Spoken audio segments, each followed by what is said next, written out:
Praise the lord. బాగున్నారా? దేవుడు మిమ్మల్ని దీవించును గాక.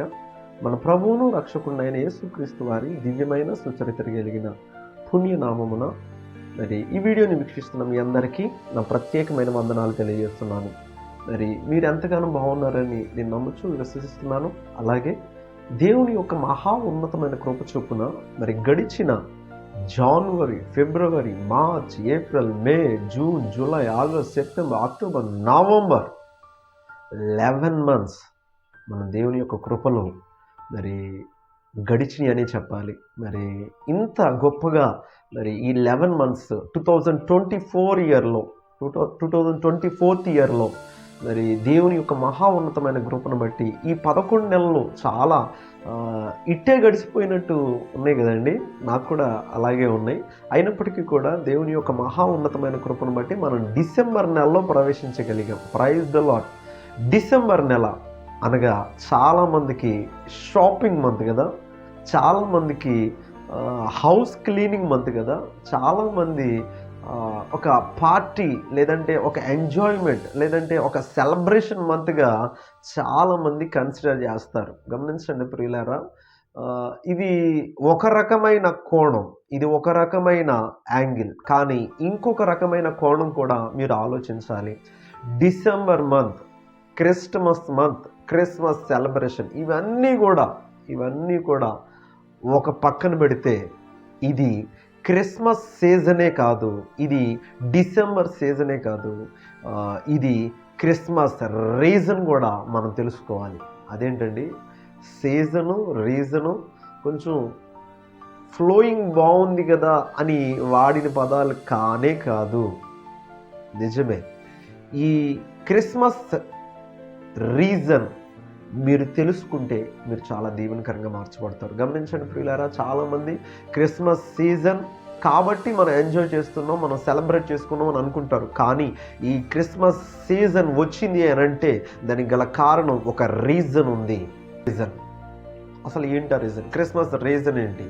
క్రిస్మస్ సీజన్ అంతా ఈ చాలా వరకు చేసుకుంటూ ఉన్నాను, నేను కాదనట్లేదు. క్రిస్మస్ సెలబ్రేషన్ చేసుకుంటాను, నేను కాదనట్లేదు. స్టార్ పెట్టుకుంటాను, నేను కాదనట్లేదు. డెకరేషన్ చేసుకుంటాను, నేను కాదనట్లేదు. ఆరాధన చేస్తున్నాను, నేను కాదనట్లేదు. కానీ రీజన్ తెలియకోకుండా ఇవన్నీ చేయడం వల్ల పెద్దగా ఉపయోగం ఉండకపోవచ్చేమో అని నా అభిప్రాయం. ఇవన్నీ చేయండి, నేను కాదనట్లేదు. కానీ రీజన్ తెలియాలి కదా, అసలు కారణం తెలియాలి కదా. రీజన్ కనుమరుగైపోతుంది.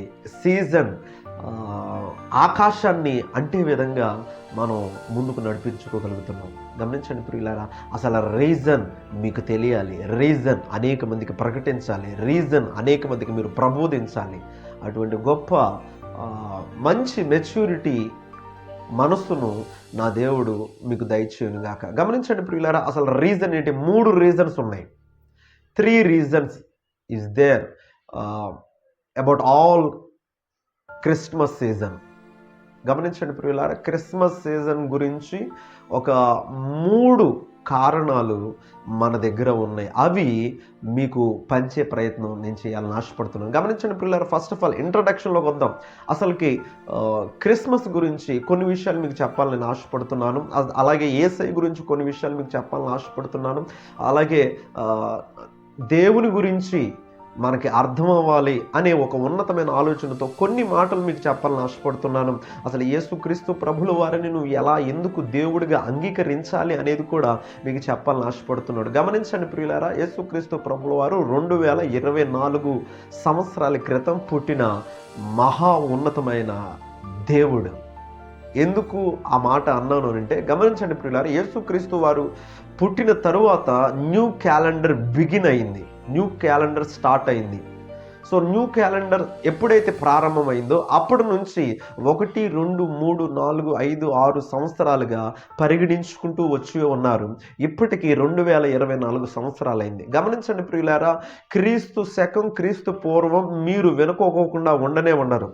ఏ స్టడీ బుక్స్లోకి తీసుకువెళ్ళినప్పటికీ కూడా క్రీస్తు పూర్వం పలానా మనిషి ఇలా చేశారు, క్రీస్తు శకం పలానా మనిషి ఇలా చేశారని పూర్తి ఆధారాలతో టెక్స్ట్ బుక్లో మనం చదువుతూ ఉంటాం. అసలు క్రీస్తు పూర్వం ఎందుకు వచ్చింది, క్రీస్తు శకం ఎందుకు వచ్చింది అని అంటే, గమనించండి ప్రియులారా, ఈ ప్రపంచంలో పూర్వాన్ని శకాన్ని క్యాల్కులేట్ చేయడానికి 3 వ్యక్తులు ఇంచుమించు నాకు తెలిసిన ప్రకారం 3 వ్యక్తులు. ఒకటి ప్రారంభంలో అలెగ్జాండర్ ఈ ప్రపంచాన్ని జయించాడు, అనేకమైన యుద్ధాలు చేశాడు, అనేక మందిని ఓడించిన ఆ వ్యక్తి మహావీరుడిగా ప్రపంచము గుర్తించింది. కాబట్టి ఆ వ్యక్తి గొప్ప వ్యక్తి కాబట్టి ఆ వ్యక్తిని బట్టి అతను పుట్టిన తర్వాత నుంచి అలెగ్జాండర్ శకం అని, అతను పుట్టిన పూర్వం నుంచి అలెగ్జాండర్ పూర్వం అని చెప్పి ఉన్నారు. మధ్యలో ఇంకొక వ్యక్తి కూడా ఉన్నారు, నాకు ఎగ్జాక్ట్గా తెలియదు. కానీ మూడవ వ్యక్తి మాత్రం దేవుడు, యేసుక్రీస్తు ప్రభుల వారు. యేసుక్రీస్తు పుట్టిన వెంటనే అక్కడ నుంచి క్రీస్తు శకంగా మార్చారు. యేసుక్రీస్తు పుట్టక ముందు యేసుక్రీస్తు పూర్వంగా మనం పరిగణించుకున్నాం. గమనించండి ప్రియులారా, అలెగ్జాండర్ ఈ ప్రపంచం మీద అనేకమైన యుద్ధాలు చేసి గెలిచాడు అన్న వాస్తవం ఎంతవరకు వాస్తవమో, అలాగే యేసుక్రీస్తు ప్రభుల వారు కూడా పుట్టారు. యేసుక్రీస్తు ప్రభుల వారు పుట్టారు కాబట్టి క్రీస్తు పూర్వం క్రీస్తు శకం ఏర్పడింది అని చెప్పడంలో ఏ సందేహము లేదు. గమనించండి ప్రియులారా, మీరు అలెగ్జాండర్ నమ్మితే మీరు ఖచ్చితంగా యేసుక్రీస్తు ప్రభుల వారిని నమ్మాలి. ఈరోజు చాలా మంది యేసుక్రీస్తు ప్రభుల వారు పుట్టాడా, నిజంగా పుట్టాడా, ఏదైనా ఆనవాళ్ళు చూపించండి, ఏదైనా క్లాత్ చూపించండి, ఏదైనా వారు యూజ్ చేసిన ఏదైనా మెటీరియల్స్ చూపించండి అని అనేక మంది అనుకుంటున్నారు. గమనించండి ప్రియులారా, వస్తువును చూసినంత కాలం దేవుణ్ణి మీరు చూడలేరు. వస్తువును చూసినంతసేపు మీరు దేవుణ్ణి చూడలేరు. ఆయన ఆత్మస్వరూపి. మీ ఆత్మ వివేచనతో మీరు దేవుని వెదిగితే ఆయన తప్పకుండా దొరుకుతానని పరిశుద్ధ గ్రంథంలో బహుతేటగా కుండ బద్దలు కొట్టినట్టు యేసుక్రీస్తు ప్రభుల వారు చెప్పారు. కాబట్టి నమ్మకంతో విశ్వాసంతో ఆయన ఎదికే బిడలుగా మనం ఉందాం. అలాగే యేసుక్రీస్తు ప్రభుల వారు ఉండటానికి దీనికన్నా పెద్ద ఉదాహరణ నేను చెప్పవసరం లేదు. ఇంకో విషయం ఏంటంటే, క్రిస్మస్ అనేది ఒక పల్లెకో లేదంటే ఒక నగరానికో లేదంటే ఒక ప్రాంతానికో చెందిన పండుగ కాదు. గమనించండి ప్రియులారా, ఎక్కడైనా ఒక దేశానికి సంబంధించిన పండుగలు ఉంటాయి, రాష్ట్రానికి సంబంధించిన పండుగలు ఉంటాయి, పల్లెకు సంబంధించిన పండుగలు ఉంటాయి. కానీ ప్రపంచవ్యాప్తంగా ప్రపంచవ్యాప్తంగా ఏదైనా పండుగ జరుపుకుంటున్నారు అని అంటే అది కేవలం క్రిస్మస్. మీరు ఎక్కడికైనా మీరు ప్లేన్లో ఫ్లైట్లో మీరు ఏదైనా దేశంకి వెళ్ళండి, అబుదుబాయ్ వెళ్ళండి, కెనడా వెళ్ళండి, జర్మనీ వెళ్ళండి, లేదంటే సౌత్ కొరియా, నార్త్ కొరియా, ఎక్కడికైనా ఏ ప్రాంతానికైనా మీరు ప్రయాణించండి. ఫ్లైట్ దిగంగానే అక్కడ ఈ మంత్ డిసెంబర్ నెలలో క్రిస్మస్ సెలబ్రేషన్స్ అనేది చాలా జరుగుతూ ఉంటాయి. అది మీరు చూడగలరు. గమనించండి పిల్లలు, నేను ఎందుకు చెప్తున్నానంటే, ఏదైనా ఒక పండుగ ప్రపంచవ్యాప్తంగా జరుగుతుంది అని అంటే అది ప్రపంచవ్యాప్తంగా దేవుని యొక్క పండుగే అని నేను ఖచ్చితంగా చెప్పగలను. అలాగే దేవుడు ప్రపంచవ్యాప్తంగా ఒకే ఒక దేవుడు కాబట్టి ప్రపంచవ్యాప్తంగా ఒకే ఒక పండగ ఘనంగా జరుగుతుంది. అదే ఈ క్రిస్మస్ అనేది ఒక పల్లెకి సంబంధించిందో, ఒక నగరానికి సంబంధించిందో, లేదంటే ఒక సిటీకి మాత్రమే సంబంధించిందో కాదు. ఎందుకంటే దేవుడు పల్లెకి సంబంధించిన వాడు మాత్రమే కాదు, నగరానికి సంబంధించిన వాడు మాత్రమే కాదు, లేదంటే ఈ స్టేట్కి లేదంటే ఈ దేశానికి మాత్రమే సంబంధించిన దేవుడు కాదు. ఈ మనం సేవిస్తున్న దేవుడు నజరేయుడైన యేసుక్రీస్తు ప్రభుల వారు ప్రపంచవ్యాప్తంగా ఆయనే ఒకే ఒక దేవుడు కాబట్టి ప్రపంచవ్యాప్తంగా క్రిస్మస్ సెలబ్రేట్ చేసుకుంటుంది. ఇంతకంటే గొప్ప ఆధారం, ఎందుకంటే ఒక పెద్ద రుజువు మీకు ఇంకా కావాలా? గమనించండి, యేసుక్రీస్తు ప్రభుల వారే దేవుడని చెప్పే ప్రయత్నము నేను చేస్తూ ఉన్నాను. కాబట్టి మీరు దాన్ని అర్థం చేసుకొని ఆయనే దేవుడు అని మీరు బహుళగా నమ్మితే నా దేవుడు తప్పకుండా మిమ్మల్ని దీవించి ఆశీర్వదిస్తాడు. అలాగే యేసుక్రీస్తు ప్రభుల వారు ఎందుకు వచ్చారు, ఈ భూమి మీదకి ఎందుకు వచ్చారు, అసలుకి ఈ భూమి మీదకి ఎందుకు వచ్చారు? భూమి మీద మధ్యలో కేంద్ర భాగమైన బెత్లెహేమ్ అనే ప్రాంతంలో ఆ ప్రాంతంలో దేవుడు ఎందుకు జన్మించాల్సి వచ్చింది? గమనించండి పిల్లలు, నేను ఒక మాట చెప్తాను. నేను 3 రీజన్స్ చెప్తాను, 3 కారణాలు చెప్తాను. ఒకటి, పాడైన నీ శరీరాన్ని బాగు చేయడానికి యేసుక్రీస్తు ప్రభుల వారు పరలోకాన్ని విడిచి భూలోకానికి రావడం జరిగింది. పాడైన నీ శరీరాన్ని బాగు చేయడానికి, పాడైన నీ కుటుంబాన్ని బాగు చేయడానికి, పాడైన నీ జీవితాన్ని బాగు చేయడానికి యేసుక్రీస్తు ప్రభుల వారు పరలోకము నుంచి ఈ లోకానికి దిగి వచ్చాడు అని చెప్పడంలో నాకు ఏ సందేహము లేదు. ఎందుకంటే ఇదే నిజము కాబట్టి 100 to 1000% ఇదే నిజం. ఇంకా చాలా చాలా కారణాలు ఉన్నాయి, నేను చెప్పొచ్చు. కానీ మీ ముందుకి 3 కారణాలు పెడుతున్నాను. ఈ సీజన్లో ఈ రీజన్స్ మీకు తెలియాలి. ఈ సీజన్లో ఈ రీజన్స్ మీరు అనేక మందికి ప్రకటించాలి. గమనించండి ప్రియులారా, వాక్యానుసారంగా నేను చెప్తాను. Mark chapter 5th chapter, mark 5th chapter 25th versus 25th మనం చదువుకుందాం.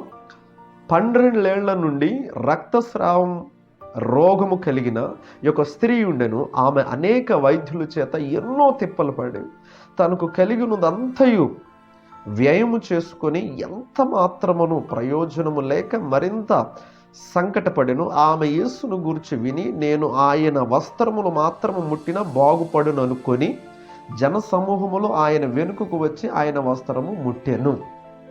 హల్లెలూయా. గమనించండి ప్రియులారా, యేసుక్రీస్తు ప్రభుల వారు ఎందుకు వచ్చారంటే పాడైన మీ శరీరాన్ని బాగు చేయడానికి. హల్లెలూయా.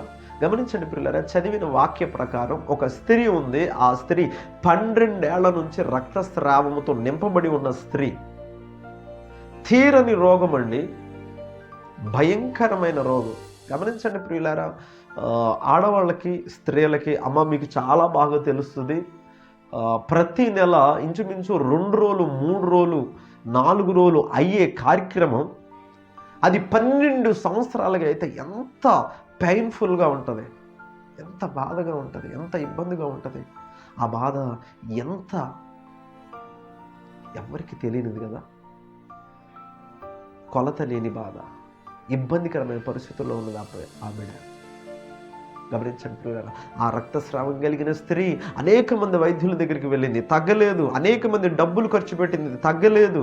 ఏ ఉపయోగం లేదు, ఏ లాభము లేదు, ఎంతో బలహీనమైపోతుంది. ఈరోజు గమనించండి ప్రియులారా, అక్కడ కలిగి ఉన్న సందర్భం మీరు చాలా లోతుగా ఆలోచిస్తే, ఆ రక్తస్రావం కలిగిన స్త్రీ ఎవరికైనా ఆ రక్తస్రావం కలుగుతుంది అని తెలిస్తే ఆనాడు ధర్మశాస్త్ర ప్రకారం ఆ వ్యక్తి ఊరి వెలుపల ఉండాలి, ప్రజలలో కలవకూడదండి. అటువంటి కఠినమైన నియమాలు ఉన్నాయి ఆ టైంలో. ప్రజలలో కలవకూడదు, బంధుమిత్రులతో మాట్లాడకూడదు, ప్రజలతో నడవకూడదు, ప్రజలతో సహవాసం చేయకూడదు. ఇలా అనేకమైన రకరకాలుగా ఇబ్బంది పరిచే కారణాలు ఉండడంతో ఆవిడికి ఎవరికి చెప్పుకోలేక, ఎవరికి చెప్పినా కూడా ఏమంటారో అన్న భయంతో ఎవరికి చెప్పుకోకుండా ఆవిడ బిక్కుమంటున్న సమయం అండి అది. గమనించండి పిల్లలు, ఈరోజు కూడా మనలో కూడా చాలామంది పక్క వాళ్ళకి తెలిస్తే సమస్య బాగుండితో బాగోదు అని చెప్పుకోకుండా ఉన్న సమస్యలు మనలో ఉన్నాయా? గమనించండి ప్రియులారా, చెప్పుకోలేని సమస్య మీరు ఏమైనా బాధపడుతున్నారా? ఇబ్బందులు గుండా వెళుతున్నారా? ఎవరికైనా చెప్పుకుంటే ఎండేసేస్తారు, లేదంటే వాళ్ళు వీళ్ళు చెప్పుకుని నన్ను హేళన చేసేస్తారు, నన్ను బాధపెడతారు, నేనే ఇబ్బంది పడతాను. ఇలా అనేకమైన కోణాల్లో ఎవరైనా మీకు కలిగి ఉన్న బాధ, మీకు కలిగి ఉన్న ఇబ్బంది, మీకు కలిగి ఉన్న ఇరుకు ఎవరికి చెప్పుకోలేక బాధపడుతున్నారా? గమనించండి ప్రియులారా, ఒక చొక్కా చినిగిపోతే మనం ఎవరి దగ్గరికి వెళ్తామండి? ఒక టైలర్ దగ్గరికి వెళ్తామండి. ఒక బైక్ చెడిపోతే మనం ఎవరి దగ్గరికి వెళ్తాము? బైక్ రిపేర్ చేసే మెకానిక్ దగ్గరికి వెళ్తామండి. గమనించండి ప్రియులారా, చెప్పులు తెగిపోయిన చెప్పులు కుట్టేవాడి దగ్గరికి వెళ్తామండి మనం. అలాగే పాడైన నీ జీవితం ఒకవేళ ఎవ్వరికి చెప్పుకోలేని బాధతో నువ్వు ఉంటే నువ్వెవరి దగ్గరికి వెళ్ళవో తెలుసా? నిన్ను సృష్టించిన యేసుక్రీస్తు ప్రభుల వారి దగ్గరికి మీరు రావాలి. యేసుక్రీస్తు ప్రభువుల వారి దగ్గరికి మీరు రావాలి. గమనించండి ప్రియులారా, లాజికల్గా ఆలోచించండి. చెప్పులు తెగిపోతే చెప్పులు కుట్టేవాడి దగ్గరికి వెళ్తున్నారు, చొక్కా చినిగిపోతే చొక్కా కుట్టేవాడి దగ్గరికి వెళ్తున్నారు, బైక్ పాడైపోతే బైక్ మెకానిక్ రిపేర్ చేసే మెకానిక్ దగ్గరికి వెళ్తున్నారు. మరి మీరు పాడైపోతే యేసుక్రీస్తు ప్రభుల వారి దగ్గరికి ఎందుకు రావట్లేదు? ఎందుకంటే మిమ్మల్ని సృష్టించింది యేసుక్రీస్తు ప్రభుల వారే కదా. ఆయన రూపంలో మిమ్మల్ని ఏర్పాటు చేసుకుంది యేసుక్రీస్తు ప్రభుల వారి దగ్గరికే కదా.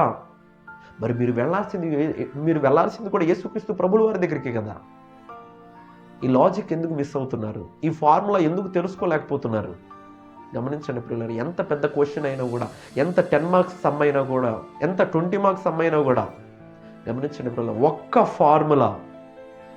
ఫార్ములా దాన్ని డెరైవ్ చేసుకుంటూ దాని సమ్మంతా కూడా చక్కగా ఆ ఒక్క ఫార్ములాతో సొల్యూషన్ కనిపెట్టగలం.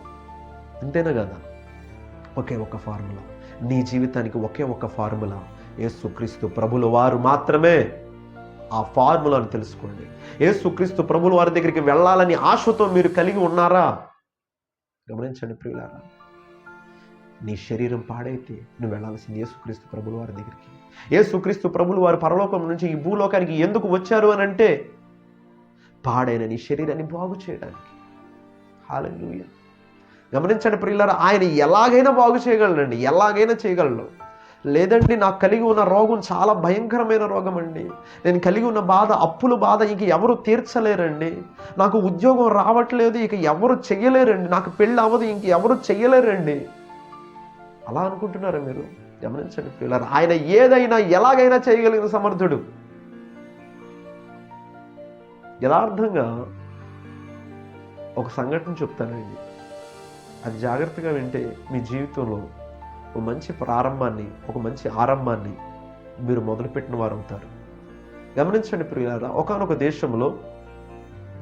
దేశంలో ఒక ప్రఖ్యాతిగాంచిన ఆంకాలజీ క్యాన్సర్ స్పెషలిస్ట్, ఎవరికైనా క్యాన్సర్ వస్తే ఆ ఇబ్బంది ఎంత విపరీతముగా ఉందో వెంటనే అనలైజ్ చేసి దానికి కావాల్సిన ట్రీట్మెంట్, దానికి కావాల్సిన ఆపరేషన్, ఎవ్రీథింగ్ సమస్తము చేయగలిగిన ఒకే ఒక డాక్టర్ ఆ దేశంలో ఉన్నాడు. ఒక రకంగా చెప్పాలి అంటే మన ప్రపంచంలోనే ఆ ఒకే ఒక వ్యక్తి ఉన్నాడు ఇదివరి కాలంలో. ఆయన పేరు జాన్ స్మిత్. ఆయన ఒక ప్రాంతము నుంచి ఇంకొక ప్రాంతానికి వెళ్ళాలి. ఎందుకు అని అంటే, వేరే ప్రాంతంలో డాక్టర్స్ మీటింగ్ అనేది ఏర్పాటు చేయబడుతుంది. ఆ డాక్టర్స్ మీటింగ్లో ఇతను కూడా వెళ్ళి అతనికి ఇవ్వబడిన సమయంలో ఆయన చేయాల్సిన పని అక్కడ చేయాలి. తన లగేజీ ప్యాక్ చేసుకున్నాడు, క్యాబ్ తీసుకున్నాడు,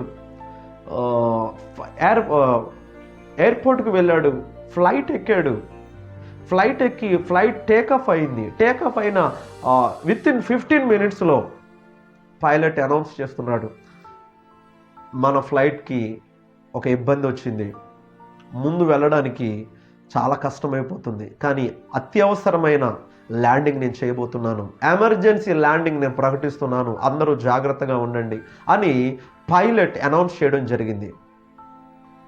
వెంటనే వేరొక ఎయిర్పోర్ట్లో ల్యాండ్ చేయడం జరిగింది. కానీ అనుకున్న గమ్యస్థలానికి జాన్ స్మిత్ వెళ్ళలేకపోయాడు. అనుకుంటున్నాడు, ఏంటి నేను ఎక్కడికో వెళ్ళాలి, డాక్టర్స్ మీటింగ్ ఉంది, నేను ఖచ్చితంగా హాజరు అవ్వాలి, నేను ఎలా వెళ్ళాలి అని ఆలోచనలో పడిపోయాడు.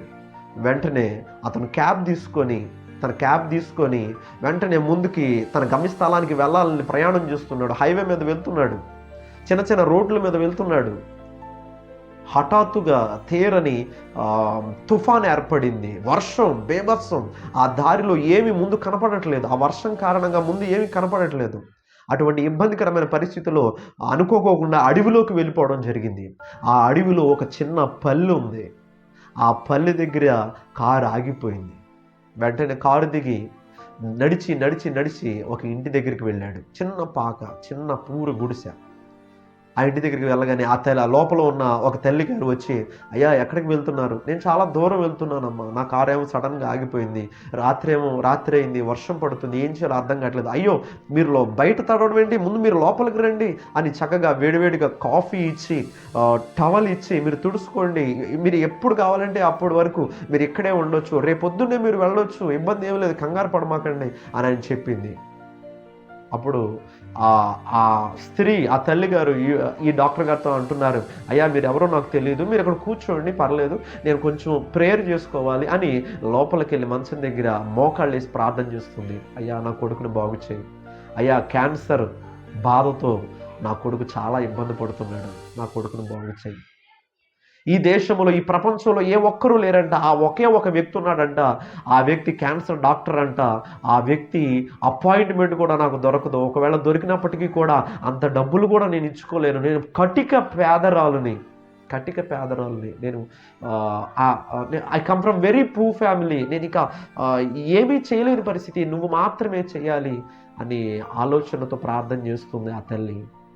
ఆఖరిగా ఆ తల్లి అంది, ఆ క్యాన్సర్ డాక్టర్ జాన్ స్మిత్, ఆ స్మిత్తో నాకు పరిచయం ఏర్పాటు చేస్తావా, ఆ జాన్ స్మిత్ కలిసేలాగా చేస్తావా అని ప్రార్థన చేసి ఆమెనంది. వెంటనే ఈ డాక్టర్ ఆ ప్రార్థన అంతా విని కన్నీరు కార్చేశాడు. అమ్మా, నేను ఎవరనుకుంటున్నావో తెలుసా? ఎవరయ్యా? నేనే జాన్ స్మిత్ని. నువ్వు ఎదురు చూస్తున్న డాక్టర్ని నేనే. ఎందుకు వచ్చానో తెలీదు, ఏమైందో తెలీదు, కానీ దేవుడే మీ దగ్గరికి పంపించాడు. మీ యొక్క అసలు నాకు దేవుడు అంటే నమ్మకం లేదు, కానీ మీ భక్తిని బట్టి, మీ దేవుని యొక్క ఉన్నతమైన కార్యమును బట్టి నన్నే ఈ ఇంటికి తీసుకొచ్చాడు అని అంటే ఖచ్చితంగా మీ బాబుకి నేను ఆపరేషన్ చేస్తాను.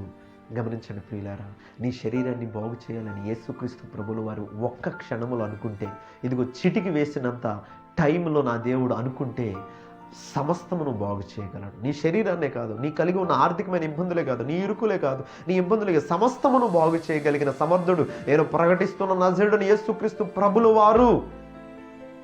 నిజమండి, ఆయన ఎలాగైనా బాగు చేయాలి. జాన్ స్మిత్ని ప్రపంచ ప్రఖ్యాతిగాంచిన ఆంకాలజీ డాక్టర్, క్యాన్సర్ డాక్టర్ని ఆ పల్లెటూరికి, ఆ అడవిలోకి, ఆ గుడిసెల్లోకి తీసుకువెళ్ళాడండి. హల్లెలూయా.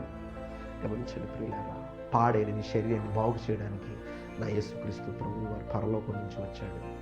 రెండవ రీజన్, సెకండ్ రీజన్, పాడైన నీ కుటుంబాన్ని నా యేసయ్య బాగు చేయగలడు. గమనించండి ప్రియులారా, పరిశుద్ధ గ్రంథంలో లూక్ చాప్టర్ 19, లూకాసు వార్త 19వ అధ్యాయము మొదటి 2 వచనముల నుంచి మనం చదువుకుందాం. ఇదిగో, సుంకపు గుత్తదారుడైన ధనవంతుడైన జక్కయ్య అని పేరు గల ఒకడు యేసు ఎవరో అని చూడగోరెను గాని పొట్టివాడైనందున జనులు గుంపుగూడి ఉండవలన చూడలేకపోయాను. హల్లెలూయా. గమనించండి ప్రియులారా, పాడైన కుటుంబాన్ని బాగు చేయడానికి యేసుక్రీస్తు ప్రభుల వారు ఈ భూమికి వచ్చారు అని చెప్పడంలో నాకు ఏ సందేహము లేదు.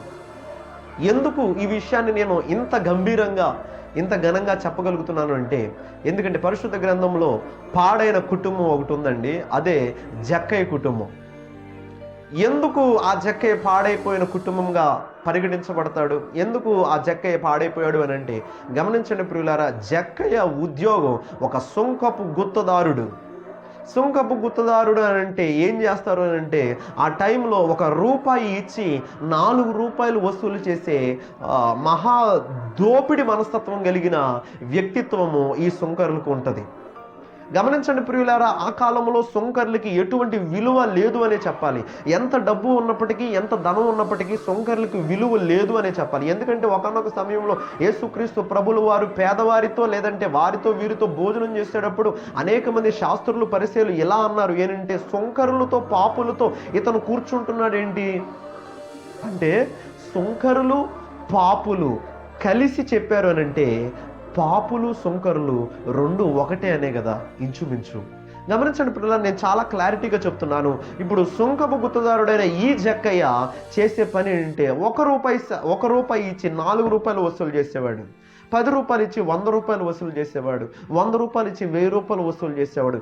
ఇలా డబ్బు సంపాదించాడు కానీ ఆ కుటుంబంలో సంతోషం లేదు. ఇలా డబ్బు సంపాదించాడు కానీ ఆ కుటుంబంలో నెమ్మది లేదు, సైక్యత లేదు, ఐక్యత లేదు, ప్రశాంతకరమైన జీవితము లేదు. ఈరోజు గమనించండి ప్రియులారా, మన దగ్గర డబ్బు ఉంది, మన దగ్గర ఉద్యోగం ఉంది, కానీ నెమ్మది లేదా, కానీ సమాధానం లేదా, కానీ సంతోషం లేదా, ఐక్యత లేదా. గమనించండి ప్రియులారా, నీ కుటుంబాన్ని బాగు చేయడానికి యేసుక్రీస్తు ప్రభుల వారు ఈ భూమికి దిగి వచ్చాడు అని చెప్పడంలో నాకు ఏ సందేహము లేదు. గమనించండి ప్రియులారా, యేసుక్రీస్తు ప్రభుల వారు వస్తున్నప్పుడు ఆ జక్కయ్యకి ఆలోచన వచ్చింది, నేను యేసుక్రీస్తు ప్రభుల వారిని కలవాలి, ఎలాగైనా కలవాలండి బాబు, నేను యేసయ్యని కలవాలి అని అనేక మంది అడిగాడేమో నాకు తెలియదు. కానీ యేసుక్రీస్తు ప్రభుల వారు వస్తున్నప్పుడు జన సందోహంలో ఆయన పుట్టివాడు కాబట్టి, ఆయన శరీరం ఆయనకి సహకరించలేదు కాబట్టి ఆయన చెట్టు ఎక్కి యేసుక్రీస్తు ప్రభుల వారిని చూశాడు. గమనించండి ప్రియులారా, యేసయ్యను చూడడానికి జక్కయ్యకి ఏదటొచ్చింది? తన పొట్టితనం.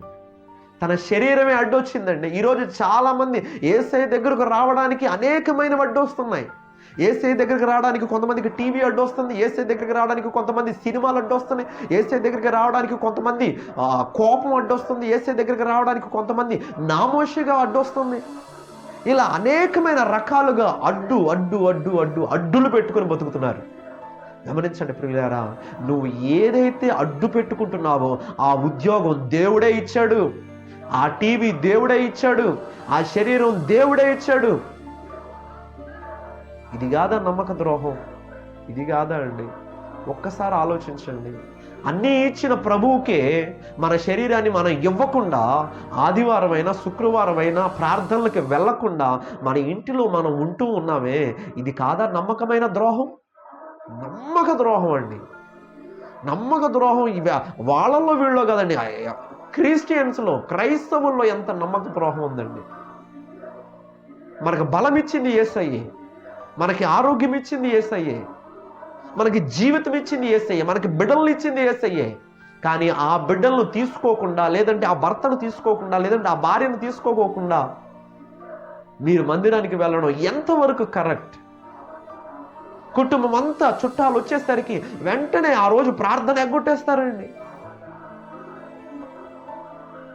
ఇది కరెక్టేనా? గమనించండి ప్రియులారా, జక్కయ్యకి తన శరీరమే అడ్డొచ్చింది. ఈరోజు నీలో ఉన్న శరీర కార్యాలు ప్రార్థనకి వెళ్ళకోకుండా అడ్డొస్తున్నాయనే చెప్పాలి.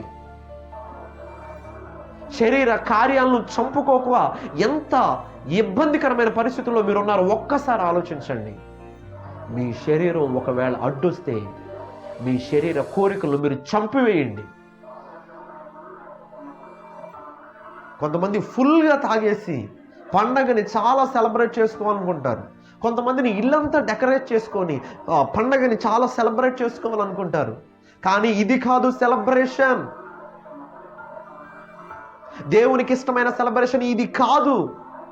దేవునికి ఇష్టమైన సెలబ్రేషన్ ఏంటంటే, ఈ పండుగ దినాలలో నీ శరీరాన్ని దేవుడికి సమర్పించుకుంటావా? కానీ మీరు ఏం చేస్తున్నారంటే, ఇంటికి స్టార్ పెట్టచ్చు, లేదంటే క్రిస్మస్ ట్రీ పెట్టచ్చు, లేదంటే దానికి చుట్టూ డెకరేషన్ చేయొచ్చు, అన్నీ చేయొచ్చు. అసలు సిస్సలైన నీ శరీరాన్ని, నీ గుండెను యేసుక్రీస్తు ప్రభుల వారికి ఇవ్వడం తప్ప మీరన్నీ చేస్తూ ఉంటారు. గమనించండి ప్రియులారా, పాడైన నీ శరీరాన్ని బాగు చేయడానికి నా యేసుక్రీస్తు ప్రభుల వారు వచ్చారు. పాడైన నీ కుటుంబాన్ని కూడా బాగు చేయడానికి నా యేసుక్రీస్తు ప్రభుల వారు వచ్చారని చెప్పాలి.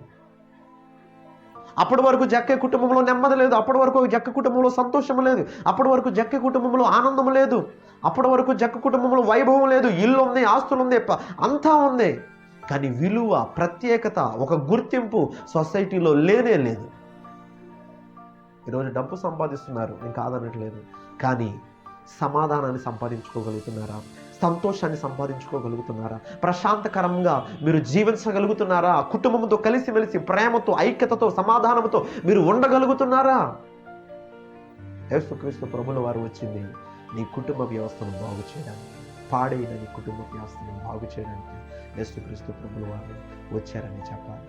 గమనించండి ప్రియులారా, మూడవదిగా యేసుక్రీస్తు ప్రభుల వారు ఎందుకు వచ్చారంటే, పాడైన నీ జీవితాన్ని బాగు చేయడానికి వచ్చారు. నీ జీవితం యేసుకి సమర్పించుకునే విధంగా నువ్వు ముందుకు నడిస్తే ఎంత బాగుంటుంది. ఈ క్రిస్మస్ సెలబ్రేషన్ చేసుకోండి, నేను కాదనట్లేదు. పండుగ చేసుకోండి, సంబరాలతో చేసుకోండి, నేను కాదనట్లేదు. నేను దానికి వ్యతిరేకం కాదు. మరి కల్చరల్ యాక్టివిటీస్లో మీరు పాల్గొనండి, సరదాగా, హుందాగా మీరు సెలబ్రేట్ చేసుకోండి. కానీ ఫస్ట్ ఆఫ్ ఆల్ ఆ రీజన్ తెలుసుకోండి. ఆ రీజన్ అనేక మందికి ప్రకటించే విధంగా ఉండండి. ఈ నెలంతా కూడా అనేక మందికి ఇదే ప్రకటించండి. పాడైన నీ శరీరాన్ని బాగు చేయడానికి వచ్చాడు బ్రదర్, పాడైన నీ కుటుంబానికి బాగు చేయడానికి వచ్చాడు బ్రదర్, పాడైన నీ జీవితాన్ని బాగు చేయడానికి వచ్చాడు సిస్టర్ అని అనేక మందికి మీరు సువార్తను ప్రకటించండి. ప్రజలందరి మీద యేసుక్రీస్తు ప్రభులు వారు పెట్టిన భారము నీ భుజస్కంధాల మీద నిజంగా ఉందా? సువార్త అనే భారము నీ భుజముల మీద యేసుక్రీస్తు ప్రభులు వారు పెడితే నువ్వు గాడిద వలె మీరు మోస్తున్నారా, మోయట్లేదా?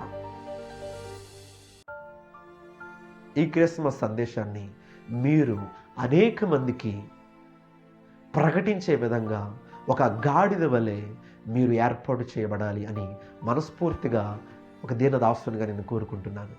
గమనించిన ప్రియులారా, దేవుడిని అర్థం చేసుకోండి, యేసయ్య మనసును అర్థం చేసుకోండి. యేసయ్య పెద్ద నక్షత్రం పెట్టేయండి అని బైబిల్లో చెప్పలేదు. యేసయ్య ఫుల్గా డెకరేషన్ చేయండి అని బైబిల్లో చెప్పలేదు. కానీ సెలబ్రేట్ చేసుకోండి, కాదనట్లేదు. కానీ రీజన్ తెలుసుకోండి, సీజన్ కాదు. Christmas is not a season. Christmas వెనుక ఓ పెద్ద రీజన్ ఉంది. ఆ రీజన్స్ 3 చెప్పాను మీకు. పాడని శరీరాన్ని బాగు చేయడానికి, త్రాగివి ఇష్టానుసారంగా నీ శరీరాన్ని పాడు చేసుకుంటున్నావు, ఇష్టానుసారంగా నీ కుటుంబానికి దూరం అయ్యావు, ఇష్టానుసారంగా నీ కుటుంబాన్ని అనగూడని మాటలు అన్నావు, నీ భార్యని కొట్టావు, నీ భర్తని హేళన చేస్తున్నావు. ఇది మార్పు పండగ, నీ మనసును మార్చే పండగ. నిజంగా నీ మనసు మారితే అదే పెద్ద పండగ అండి. మీ పండగ గుండెల్లో ఉండాలి, యేసుక్రీస్తు ప్రభుల వారి గుండెల్లో ఉండాలి. త్రాగే నీ శరీరాన్ని మార్చుకుంటే అదే ఒక పండగ.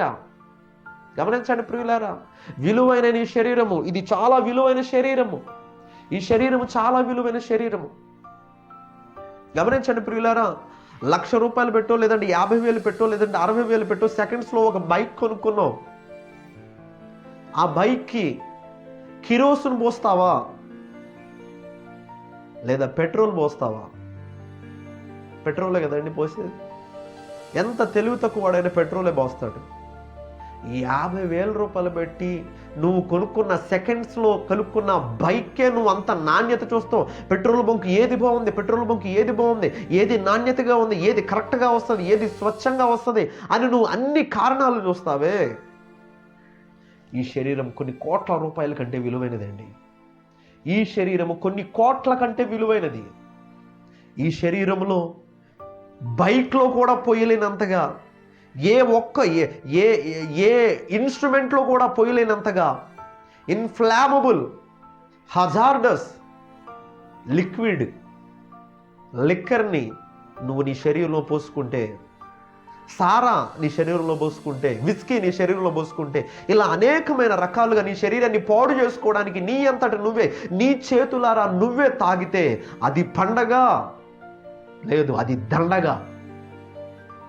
గమనించండి ప్రియులారా, నీ శరీరాన్ని బాగు చేసే పండుగగా మార్చబడాలి. నీ కుటుంబ వ్యవస్థను బాగు చేసే పండుగగా మార్చబడాలి. నీ జీవితాన్ని బాగు చేసే పండుగగా మార్చబడాలి. ఈ పండగ నీ మనసు మారి కుటుంబానికి దూరమైన నువ్వు మరలా కుటుంబానికి దగ్గర అవ్వాలి. తండ్రికి దూరమైన నువ్వు, ఓ ప్రియ యవనస్తుడా, నువ్వు మరలా తండ్రికి దగ్గర అవ్వాలి. తల్లికి దూరమైన యవనస్తురాల నువ్వు మరలా తల్లికి దగ్గర అవ్వాలి. దేవునికి దూరమైన ఓ కుటుంబమా, మీరు మరలా దేవునికి దగ్గర అవ్వాలి. అదే దేవుడు కోరుకుంటున్నాడు. యేసయ్య మనసును అర్థం చేసుకోండి. యేసయ్య మనసును మీరు ధరించుకునే ప్రయత్నం చేయండి. నా దేవుడు తప్పకుండా మిమ్మల్ని దీవించి ఆశీర్వదిస్తాడు. ఈ నెలంతా కూడా క్రిస్మస్ కూటాలు అనేక రకాలుగా జరుగుతూ ఉంటే ప్రతి కూటానికి పాల్గొనండి. ప్రతి సందేశాన్ని మీరు వినండి. ప్రతిరోజు నేర్చుకోండి, ప్రతిరోజు మార్చుకోండి. నా దేవుని యొక్క దైవ దీవెనలు మెండుగా ధారాళముగా మీ మీద, మీ కుటుంబం మీద ఉండును గాక. ఆమేన్. Praise the lord. దేవుడు మిమ్మల్ని దీవించును గాక.